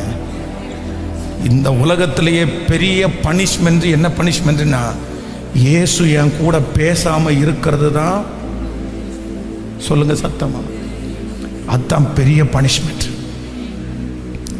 அதுதான் பெரிய பனிஷ்மெண்ட். சின்ன வயசு கணவனை இழந்து வர்றாங்க. என்ன பண்ணுவோமோன்ற ஒரு சூழ்நிலையில் இனி இந்த உலகத்தில் வாழ வேண்டாம், தற்கொலை பண்ணிக்கலான்னு சொல்லி ஹாஸ்பிட்டல்லேருந்து வெளியே வரும்போது, சூசைட் பண்ணுற தாட்டில் வரும்போது, நம்முடைய செய்தி ஒன்று, இந்த கொரோனா டைமு, இறந்து போனவர்களை நினைத்து கவலைப்படுகிறீர்களா அப்படின்ற ஒரு செய்தியை யாரோ ஒருத்தர் அவங்களுக்கு ஃபார்வர்ட் பண்ணி, அந்த செய்தியை கேட்டு முடித்த உடனே, இனி நான் தற்கொலை பண்ணிக்க மாட்டேன், நான் வாழுவேன், என் பிள்ளைகளை கரையேற்றுவேன் அப்படின்னு சொல்லிட்டு வாழ்ந்து இன்னைக்கு ஒரு 5 வருஷம் 3-4 வருஷம் தாண்டி இப்போ வந்து ஒரு பிஸ்னஸ் ஆரம்பித்து என் பிள்ளை இப்போ நல்லா படிக்கிறாங்க, அன்னைக்கு மட்டும் அந்த செய்தியை கேட்கலன்னா நான் சூசைட் பண்ணி செத்துருப்பேன், அந்த வார்த்தை தான் என்னை இன்னைக்கு உயிரோட வச்சிருக்குது அப்படின்னு இன்னைக்கு சாட்சி சொல்கிறாங்க. அப்போது நீங்கள் மனம் திரும்பலை அப்படின்னா, நீங்கள் கர்த்தருடைய வார்த்தைக்கு கீழ்ப்படியலைன்னா, ஆண்டவர் உங்களோட பேசுகிறத என்ன பண்ணிடக்கூடாதுங்க சொல்லுங்கள் முழு பலத்தோடு. நான் தப்பு பண்ணும்போது என்னை திட்டுங்க ஆண்டவரே, எனக்கு நேராக வார்த்தை அம்பு போல வரட்டும் ஆண்டவரே, என்னை அதை குத்தி கிழிச்சு என்னை சரி பண்ணட்டும் ஆண்டவரே. எனக்கு எந்த இடத்துல நான் என்ன மிஸ்டேக் பண்ணுறனோ அந்த நேரத்தில் என் கூட நீங்கள் பேசுங்கப்பா, பேசுங்கப்பா. 2025 வருஷம் நான் உங்கள்கிட்ட ஒன்றும் கேட்கல, ஒன்னே ஒன்று மட்டும்தான் கேட்குறப்பா. நான் வாழ்கிறதே உங்கள் வார்த்தையினால மட்டும்தான் வாழ்கிறேன். என் கூட நீங்கள் பேசுங்கப்பா, என் கூட பேசுறத மட்டும் நிறுத்திடாதீங்க ஆண்டவரே. வேற ஒண்ணுமே எனக்கு கிடைக்காட்டா பரவாயில்லப்பா. 2 கைகளை மேல உயர்த்தி ஏசப்பாட்ட, ஆண்டவரே என் கூட பேசுகிறவர், நான் மனம் திரும்புறேன் ஆண்டவரே, நான் விட்டுறேன் ஆண்டவரே. நீங்க என்கிட்ட ஆரம்பத்துல பேசிட்டே இருந்தீங்க, இது உனக்கு சரி வராது, இதை நீ விட்டுரு, இது தேவையில்லை, நீங்க சொல்லிட்டே இருந்தீங்க. ஆனா உங்க வார்த்தைக்கு நான் கீழ்ப்படியலைன்னு நினைச்ச உடனே இப்பொழுது என்கிட்ட பேசுறதை நீங்க நிப்பாட்டிட்டீங்கன்னு நான் ஃபீல் பண்றேன். ஆனா இல்லப்பா, நீங்க பேசினா நான் கேட்பேன்ப்பா, நீங்க சொன்னா நான் கேட்பேன்ப்பா. என் கூட ஆண்டவரே இந்த உலகத்துல நான் உயிரோடு இருக்கிற வரைக்கும் ஒரு சத்தத்தை மட்டும் நான் கேட்டுட்டே இருக்கணும், அது உங்க சத்தத்தை மட்டும் நான் கேட்டுட்டே இருக்கணும். சொல்லுங்க. நன்றி ஆண்டவரே, நன்றி, நன்றி அப்பா, நன்றி, நன்றி ஆண்டவரே, நன்றி, நன்றி. ஆமென் சொல்லுங்க. ஸோ ஆண்டவருடைய இறக்கம் இன்னைக்கு எல்லாரும் மேலே வரப்போகுது. எங்க அப்படின்னு சொன்னா, மனம் திரும்புகிற ஒரு பாவியின் நிமித்தம் பரலோகம் சந்தோஷப்படுகிறது. நெக்ஸ்ட் இயர் 2025 காலடி எடுத்து வைக்க முன்னாடி கர்த்தர் உயிரோட நம்மளை வச்சிருப்பாரா, ராஜ்யத்துக்கு போமான்னு கூட தெரியாது. ஆனால் வேற எதுவுமே ஜெபம் பண்ணாதீங்க, வேற எதுவுமே ஜெபம் பண்ணாதீங்க. நான் மனம் திரும்பி சுத்தமாகி நெக்ஸ்ட் இயருக்கு போகணும்னு நினைங்க. உங்கள் துருத்தி மட்டும் சுத்தமாக இருக்கும்னா அதில் ஆசீர்வாதத்தை கண்டிப்பாக கர்த்தர் ஊற்றுவார், கண்டிப்பாக கர்த்தர் ஊற்றுவார். அந்த துருத்தி வீணா இருக்காது, அந்த துருத்தி வெறுமையா இருக்காது. சுத்தமான துருத்தியை நிரம்பி வழிகிற துருத்தியாய் மாற்றுவார். வேண்டாம், வேண்டாம், எனக்கு நான் விட்டுற ஆண்டவரை, நான் விடுற, தூக்கி போட்டுருங்க, தூக்கி போட்டுருங்க, தூக்கி போட்டுருங்க, தூக்கி போட்டுருங்க. கர்த்தர் எத்தனை நாள் நமக்கு அந்த நீடிச்சு கொடுப்பாருன்னு தெரியாது. அடிக்கடி கடிந்து கொள்ளப்பட்டும் தன் பிடரியை கடினப்படுத்துகிறவன் சகாயமின்றி சடுதியிலே நாசம் அடைவான். அதனால கர்த்தர் நம்மளை கைவிடலை, அது நமக்கு சந்தோஷம். ஆனால் சில நேரத்தில் ரொம்ப அமைதியாயிட்டாருன்னா நம்ம என்ன பண்ண முடியும்? அதனால எனக்கு இந்த உலகத்தில் நீர் எனக்கு வேண்டும். இந்த ஃபர்ஸ்ட் டே ஒரு 5 மினிட்ஸ் உங்களுக்கு டைம். ஆன்லைனில் இருக்கிற பிள்ளைகளுக்கும் அப்படி ஒரு 5 நிமிஷம். நீங்கள் எந்தெந்த காரியத்தில் எல்லாம், நான் சொல்கிறேன், வேற யாருக்கும் தெரியாது. எல்லாரும் நம்மளை நல்லவங்க நல்லவங்க நல்லவங்கன்னு சொல்லலாம். ஆனால் என்னுடைய உள்ளத்தில் இருக்கிறது யாருக்கு தெரியும் அப்படின்னு சொன்னால், கர்த்தருக்கு நன்றாவே தெரியும். எல்லாரும் ஆண்டவரத்தில் ஹெல்ப் கேளுங்க. என்னால் விட முடியலை அப்படின்னு சொன்னால் எனக்கு உதவி செய்யுங்க ஆண்டவரே, நீர் எனக்கு உதவி செய்கிறதுக்கு வல்லவர், நான் இதை விட்டே ஆகணும், இது என் கூட ட்ராவல் பண்ணக்கூடாது, எனக்கு போதும். வருகிற வருஷம் அதான், நீ எனக்கு முன்பாக நடந்து கொண்டு உத்தமனாய் இரு, உன்னை நான் மிகவும் திரளாய் பெருக பண்ணுவேன் என்று கர்த்தர் வாக்கு கொடுத்திருக்கிறார். நன்றி. எல்லாரும் அப்படியே எழும்பி நிற்கலாம். எல்லாரும் எழும்பி நின்று, நான் மனம் திரும்புற ஆண்டவரே, இது வேணாம் ஆண்டவரே, இது விட்டுற ஆண்டவரே, இந்த காரியம் எனக்கு வேணாம் ஆண்டவரே, நான் முழுவதுமாக விட்டுறப்பா. சொல்லுங்க அப்பாவை பார்த்து. நீங்க என்கிட்ட பேசுறத மட்டும் நீங்க விட்டுறாதீங்க ஆண்டவரே, நீங்க என்கிட்ட பேசணும்பா, என்னை கட்டிக்கணும் ஆண்டவரே, என்னை தட்டி கொடுக்கணும் ஆண்டவரே. எனக்கு உங்களை விட்டு தர்றதுக்கு மனசு இல்லப்பா, என்னை மன்னிச்சிருங்கப்பா.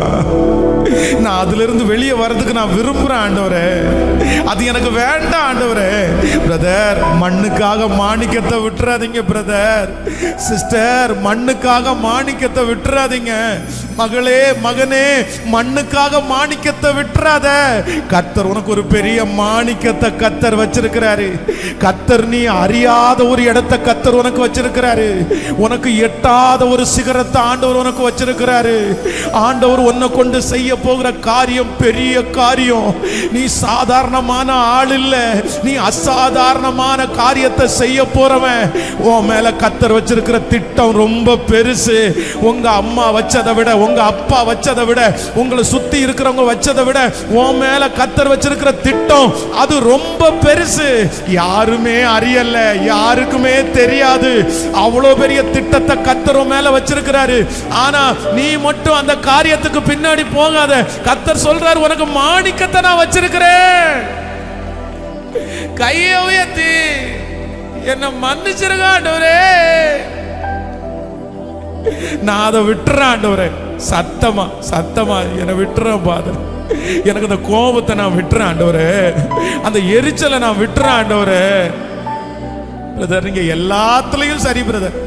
ஆனா அந்த ஒண்ணு மட்டும் உங்களை ரொம்ப ரொம்ப வித்தியாசமா நடத்ததில்லை. கிருப கிருப கிருப கிருப. ஜெபிக்க ஜெபிக்க அந்த மகிமை உங்க மேல வருது.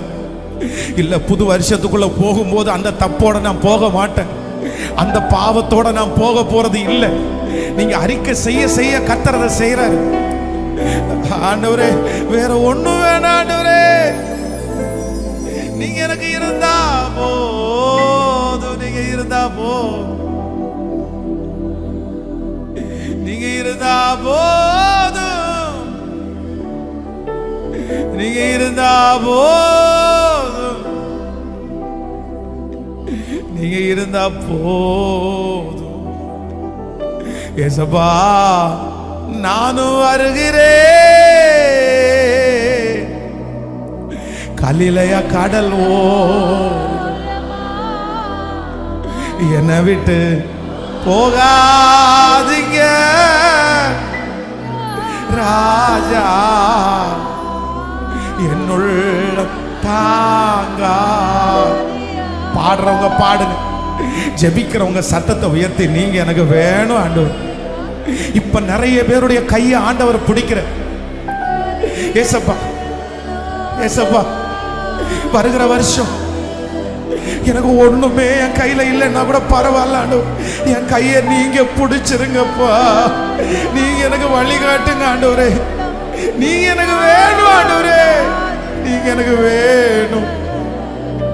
நீங்க எனக்கு வேணும் ஆண்டவரே. தப்பு தான் ஆண்டவரே, தப்பு தான் ஆண்டவரே. நான் செய்தது தப்பு தான்ப்பா. நான் செய்தது தப்பு தான் ஆண்டவரே. உங்களை விட்டு தூரம் போயிட்டாண்டவரே. உங்களை விட்டு தூரம் போயிட்டாண்டவரே. உங்க வார்த்தையை மதிக்காம போயிட்டாண்டவரே. உங்களை ரொம்ப காயப்படுத்திட்டாண்டவரே. உங்க மனசை ரொம்ப நோகடிச்சிட்டப்பா. அப்பா அப்பா அப்பா அப்பா, என்ன மன்னிச்சிருங்க ஆண்டவரே. என்ன மன்னிச்சிருங்க ஆண்டவரே. என் கையை பிடிச்சு என் கூட நடந்து வருகிறவர் நீர் தானே அப்பா. என் கூட நடந்து வருகிறவர் நீதானே. என் கூட நடந்து வருகிறவர் நீதானே.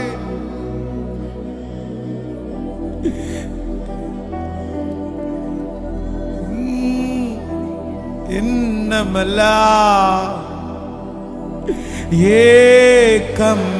ஏக்கமெல்லாம் சித்தம் செய்வது என் எண்ணமெல்லாம் ஏக்கமெல்லாம் சித்தம் செய்வது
எஜமானரே எஜமானரே.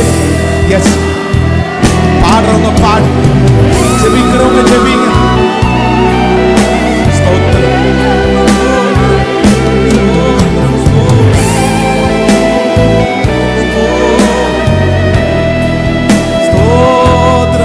சத்தத்தை உயர்த்தி எஜமானரே எஜமானரே எஜமானரே எஜமானரே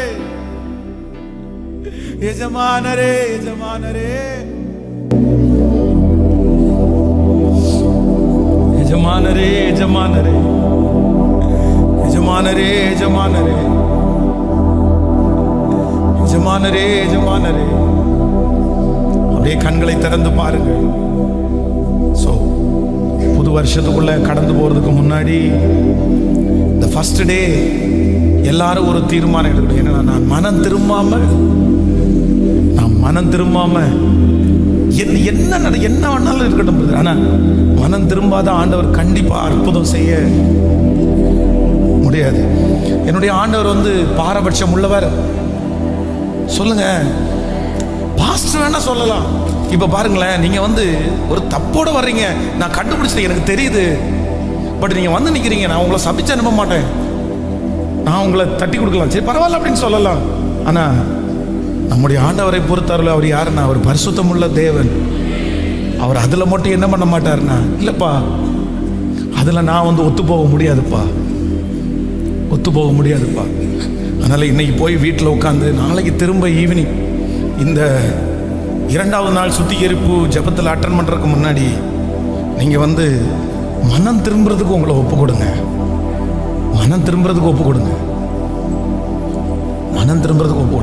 ஊழியம் அடுத்து பண்ணிக்கலாம், பிரச்சனை இல்லை. ப்ரேயர்ஸில் அப்புறம் நடத்திக்கலாம், பிரச்சனை இல்லை. எல்லாமே அப்புறம் நடத்திக்கலாம்.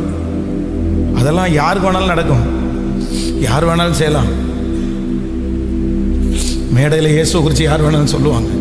இல்லை, நான் என்ன பண்ணணும்னு ஆண்டவர் எதிர்பார்க்கிறாருன்னா மனம் திரும்பும். ஸோ நம்பர், நீங்கள் மனம் திரும்பாவிட்டால் நடக்கிற 2 விதமான விளைவு. ஒன்று, இயேசு நம்மளை விட்டு என்ன செய்வாராமா. நம்பர் 2, இரண்டாவது, அவருடைய சத்தம் நமக்கு என்ன பண்ணாமல் போயிடும்னா கேட்கப்படாமலே போயிடும். சாலமோனை குறித்து வேதம் சொல்லுது, சாலமோன் இடத்துல ஆண்டவர் அடிக்கடி மனம் திரும்புதலை குறித்து பேசிகிட்டே இருக்கிறார். இதை சொல்லி உங்களுக்கு முடிக்கிறேன், பட் கொஞ்சம் டைம் ஆச்சு, பொறுத்து கொள்ளுங்கள். நீங்கள் வந்து வேதத்தில் வாசிக்கும்போது 1 சாமுவேல் 28ஆம் அதிகாரத்தில் வந்து அதை 1 சாமுவேல் 13ஆம் அதிகாரம் 8வது வசனத்திலிருந்து நீங்கள் வாசிப்பீர்களே, ஆனால் இந்த சவுலுடைய மனம் திரும்பாதனாலே வந்த விளைவுகளை குறித்து அடிக்கடி அப்படியே தத்ரூபமாக ஆண்டவர் சொல்கிறார். நீங்கள் 1 ராஜாக்களின் புஸ்தகம் 14ஆம் அதிகாரத்தினுடைய அதை மட்டும் வாசித்து நான் உங்களுக்கு ஜபித்து முடிச்சிடறேன். 1 ராஜாக்கள் 11:4. 1 ராஜாக்கள் 11ஆம் அதிகாரம் 4வது வசனத்தை. சாலமோன் வயது சென்றபோது அவனுடைய மனைவிகள் அவன் இருதயத்தை அந்நிய தேவர்களை பின்பற்றும்படி சாய பண்ணினார்கள். அதனால் அவனுடைய இருதயம் அவன் தகப்பனாகிய தாவீதின் இருதயத்தை போல தன் தேவனாகிய கர்த்தரோடே உத்தமமாய் இருக்க. கவனிங்க, எல்லாரும் என்ன கவனிங்க, இந்த டாப் மோஸ்ட் லீடர் அப்படின்னு கேட்டால் யாருன்னு சொல்லுவாங்க அப்படின்னு சொன்னால் கிங் சாலமோன். ஒரு வெரி ரிச் பர்சன், இல்லை வெரி ரிச் கிங் அப்படின்னு சொன்னால் யாரை சொல்லுவாங்க அப்படின்னு சொன்னால் கிங் சாலமோன். இந்த கிங் சாலமோன் அப்படின்ற இந்த வேர்டு வந்து வேற எத்தனை ராஜாக்கள் எழும்பினாலும் அவனோட இது பண்ணவே முடியாது. பிரில்லியன்ட், இந்த மாதிரி எத்தனை வேர்டை போட்டு இதில் யார் ஃபர்ஸ்டாக இருக்காங்கன்னு பார்த்தா கிங் சாலமோன். அவ்வளவு தூரம் ராஜ்யத்தில் உச்சகட்டம் இருந்த இந்த கிங் சாலமோன் லாஸ்ட்ல எப்படி ஆனா அப்படின்னு சொன்னா, அவன்கிட்ட எல்லாமே இருக்கிறது மாதிரி தெரிஞ்சிருச்சு, ஆனா ஒண்ணுமே இல்லாம போயிட்டான். எல்லாத்தையும் உண்டு பண்ணா, எல்லாத்தையுமே அழிச்சிட்டான். ஒரு சில வசனத்தை மட்டும் வாசிக்கிறேன். நீங்க 6வது வசனத்தை வாசிக்கும் போது 11:6 சாலமோன் தன் தகப்பனாகிய தாவீதை போல கர்த்தரை பூரணமாய் பின்பற்றாமல் கர்த்தரின் பார்வைக்கு பொல்லாப்பானதை செய்தான். நீங்க 9வது வசனத்தை வாசிங்க. 9வது வசனம், ஆகையால் இஸ்ரவேலின் தேவனாகிய கர்த்தர் சாலோமோனுக்கு 2 விசை தரிசனமாகி அந்நிய தேவர்களை பின்பற்ற வேண்டாம் என்று கட்டளை இட்டிருந்தும் அவன் கர்த்தரை விட்டு தன் இருதயத்தை திருப்பி. நீங்க இப்போ 11வது வசனத்தை வாசிங்க. 11வது வசனம், ஆகையால் கர்த்தர் சாலோமோனை நோக்கி, நான் உனக்கு கட்டளையிட்ட என் உடன்படிக்கையையும் என் கட்டளையும் நீ கைக்கொள்ளாமற் போனாய். இந்த காரியத்தை செய்தபடியினால் ராஜ்ய பாரத்தை உன்னிடத்திலிருந்து பிடுங்கி அதை உன் ஊழியக்காரனுக்கு கொடுப்பேன். நீங்க இன்னும் அடுத்து 14வது வசனத்தை வாசிங்க. 14, இதெல்லாம் நீ வீட்டில் போய் நோட் பண்ணுங்க, எனக்கு விளக்க. கர்த்தர் ஏதோமியனாகிய ஆதாத் என்னும் ஒரு விரோதியை சாலோமனுக்கு எழும்ப பண்ணினார். இவன் ஏதோமில் இருந்த ராஜகுலமானவன். நீங்கள் 25வது வசனத்தை வாசிங்க. 11:25, ஆதாத் பொல்லாப்பு செய்ததும் அல்லாமல் ரேசோன் சாலோமோனுடைய நாளெல்லாம் இஸ்ரவேலுக்கு விரோதியாகி சீரியாவின் மேல் ராஜாவாயிருந்து இஸ்ரவேலை பகைத்தான். 26வது வசனத்தை கூட வாசிங்க. சேரோத் ஊருள்ள எப்ராயிம் மனுஷனாகிய நோப்பாத்தின் குமாரன் எரோபயாம் என்னும் சாலோமின் ஊழியக்காரனும் ராஜாவுக்கு விரோதமாய் கையெடுத்தான். அவனுடைய தாய் செருகாள் என்னும் பேருள்ள ஒரு விதவை. நீங்க இந்த 11வது அதிகாரத்தை முழுக்க வாசிச்சிட்டீங்கன்னா, ஆண்டவர் முதல்ல சாலோமோனை என்ன பண்ணுவாருன்னா, ஆண்டவர் 2 டைம் எச்சரிப்பாரு, அடுத்து ஒரு டைம் எச்சரிப்பாரு, வேணாப்பா வேணாப்பா, மனம் திரும்புப்பா, நீ போயிட்டு இருக்கிற வழி பொல்லாத வழிப்பா. ஆனா இந்த சாலோமோன் கேட்கவே மாட்டான். அதுக்கப்புறம் ஆண்டவர் என்ன பண்ணுவாருன்னா, ஒண்ணுமே இல்லாம சாதாரணமான ஒரு மனுஷனை எதிரியா எழுப்புவாரு. அந்த எதிரிய சாலோமோனால ஜெயிக்க முடியாது. இவனுடைய வேலைக்காரனை எதிரியா மாறுவான், அவனை சாலோமோனால ஜெயிக்க முடியாது.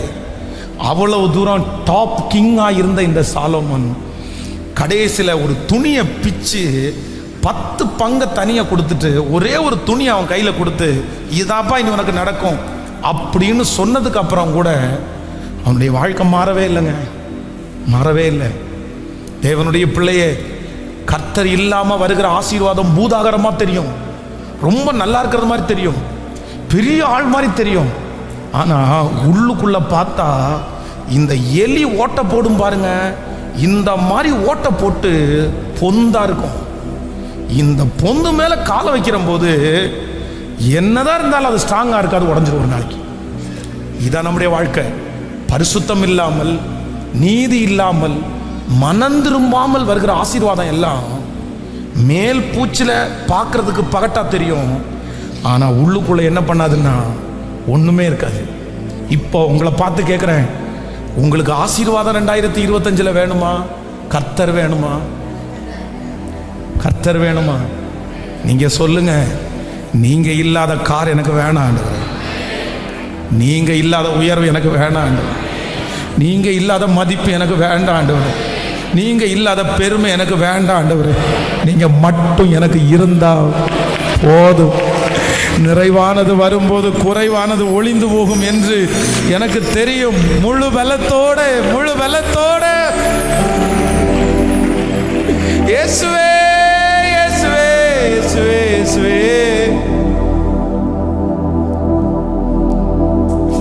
உடைய பிள்ளைகள் ஒவ்வொருவருக்காக ஜெபிக்கிறான். இந்த சத்தத்தை கேட்டுக்கொண்டிருக்கிற ஒவ்வொரு பிள்ளைகளுக்காக ஜெபிக்கிறேன். இந்த 7 நாட்கள் ஜெபம் முடியும் போது, தேவரீர் எங்களை ஈசோப்பினால் கழுவி சுத்திகரியும், அப்பொழுது நாங்கள் சுத்தமாகி உறைந்த மழையிலும் வெண்மையாயிருப்போம். தேவரீர் உள்ளத்தில் உண்மை இருக்க விரும்புகிறீர், அந்த காரணத்தில் ஞானத்தை எனக்கு தெரியப்படுத்தும்.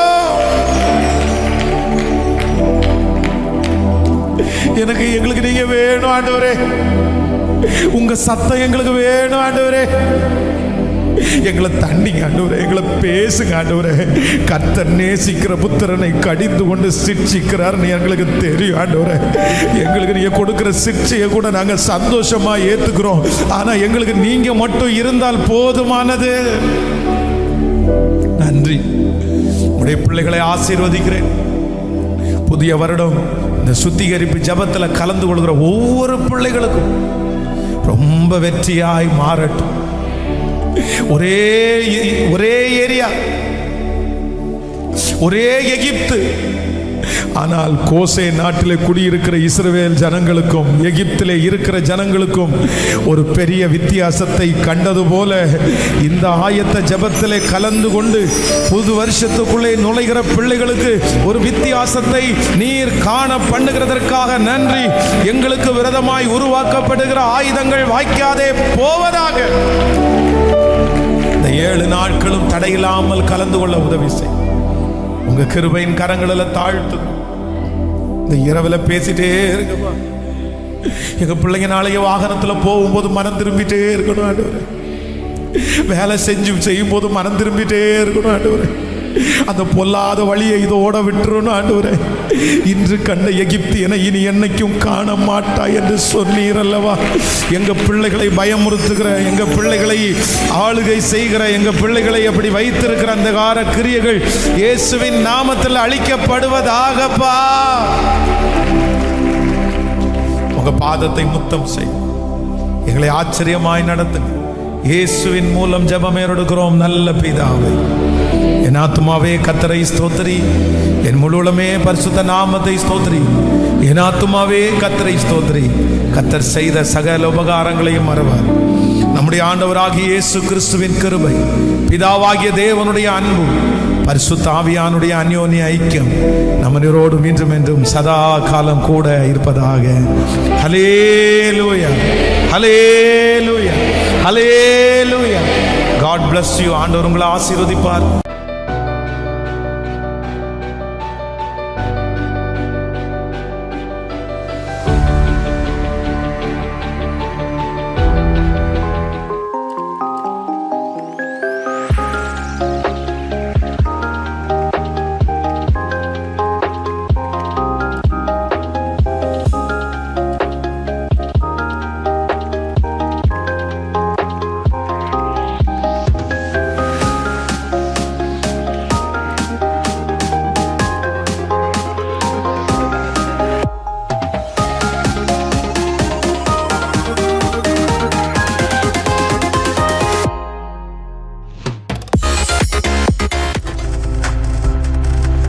நீங்கள் பார்த்து கொண்டிருப்பது உங்கள் ஜாய் டிவி. உங்கள் துக்கம் சந்தோஷமாய் மாறும்.